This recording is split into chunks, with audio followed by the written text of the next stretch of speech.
আল্লাহর দিকে তাকিয়ে এই জুমা মুবারক না লিখে আল্লাহুম্মা সাল্লি আলা মুহাম্মদ নিজে একবার পড়ে লিখে দিয়ে দেন না, পোস্ট করে। যেই দেখুক পড়ুক, ও পড়বে, ওর উপরে রহমত নাজিল হবে, গুনাহ ক্ষমা হবে, ওর মর্যাদা বৃদ্ধি হবে। ওর যতটা গুনাহ ক্ষমা হবে, যতটা রহমত নাজিল হবে, যতটা মর্যাদা বৃদ্ধি পাবে, অতটা সেম সেম আপনার দিকেও চলে আসবে ওর ভাগ থেকে। নিজেরটাও পেলেন, ওর ভাগেরও সমান সমান পেলেন। আরেকজনে পড়লো, নিজেরটাও পেলেন, ওর ভাগেরটাও সমান সমান পেলেন। আপনি এটা লেখার পর 10 জনে বলল, আপনি পেলেন 11 বার, বাকিরা একবার একবার বলে পেল একবার একবার।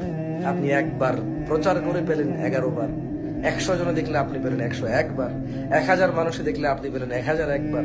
1 লক্ষ মানুষে জানলে আপনি পেলেন 1 লক্ষ 1 বার। 1 কোটি মানুষ জানলে আপনি পেলেন 1 কোটি 1 বার। আপনি যা শিখাবেন যাকে, সে তা আমল করলে তার নেকি থেকে কমবে না, আল্লাহ তার যে নেকি সমান সমান না লিখে আল্লাহুম্মা সাল্লি আলা মুহাম্মদ নিজে একবার মুবারক বললে